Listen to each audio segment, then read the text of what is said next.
everyone, how's it going? Today we're going over another chess trap. This chess trap is called the Kieninger Trap, and it derives from the Budapest defense or Budapest Gambit against d4. And if you know about the Budapest Gambit, then you know it starts with f6, and you can play it if white goes ahead and plays c4, which is very typical for white, developing a couple of pawns on the queen side. Hence starting with the queen's pawn opening. And now you go ahead and actually perform the Budapest Gambit with e5.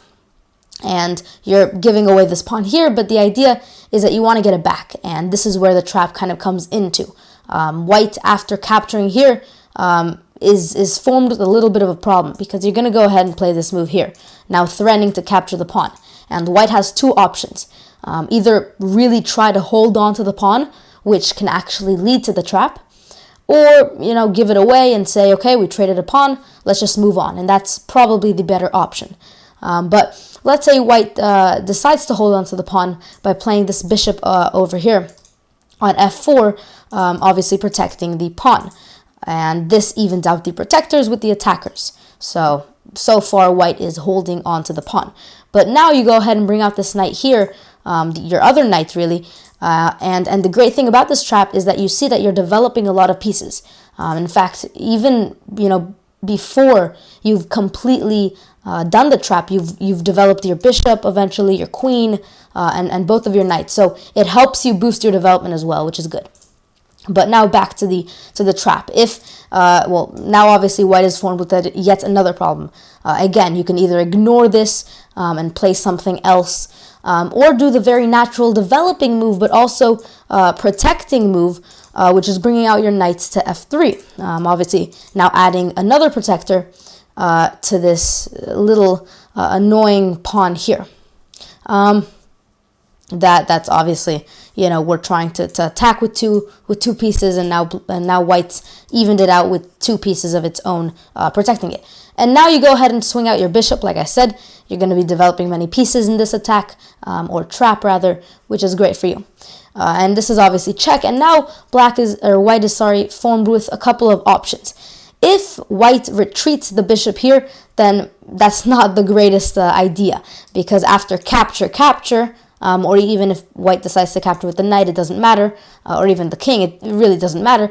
You can go ahead and now capture this pawn here, and you're even in material, but this whole idea of moving out the bishop is to protect the pawn. So white's very rarely going to move this, which means white is left with moving the knight to either this spot or this spot.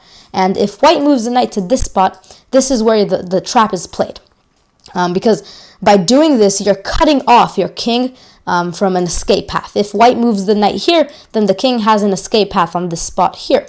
But you're cutting away the escape path, which is what you're going to be using in this trap. You're going to go ahead and bring out your queen just to e7. And it may not look great, and it looks fairly kind of subtle. You're just attacking this pawn yet again, realistically. But it serves a really interesting and important purpose later on in the game, when you complete the trap. So white here has no great way, or no way actually, to hold on to this pawn, which is why white usually plays a3.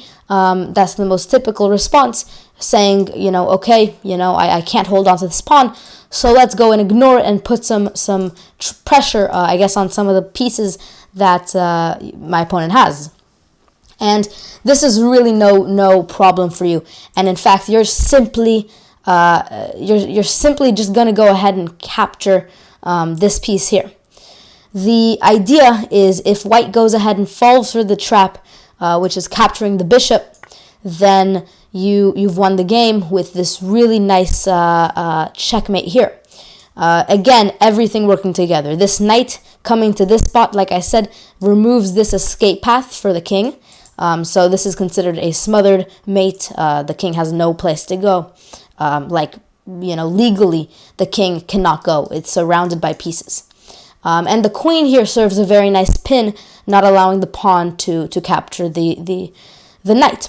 So very nice idea, and it's a very reasonable position throughout the game, even if white doesn't fall for it, fully. For example, if right here, if white decides instead, after you capture this pawn here, white is like, oh, wait. If I capture this, then there's this idea. So, for example, white could play this move here, let's say, or just capture back with either one of these pieces. But let's say white doesn't fall for it. You have a very reasonable position still, and it's all okay. You always have this idea of capturing this knight here, and that would be check. So you're not going to lose tempo. So very nice position. And yeah, hopefully you guys enjoyed this trap. If you guys did, make sure you guys check out my other traps. Additionally, I want to ask you guys a little question, which is, what do you guys normally play against the common d4 queen's pawn opening? Is it this Budapest Gambit? Is it is it d5? Is it maybe the Benoni defense? What do you guys play? I'm very interested to know. Thank you guys for watching, and I'll see you guys next time.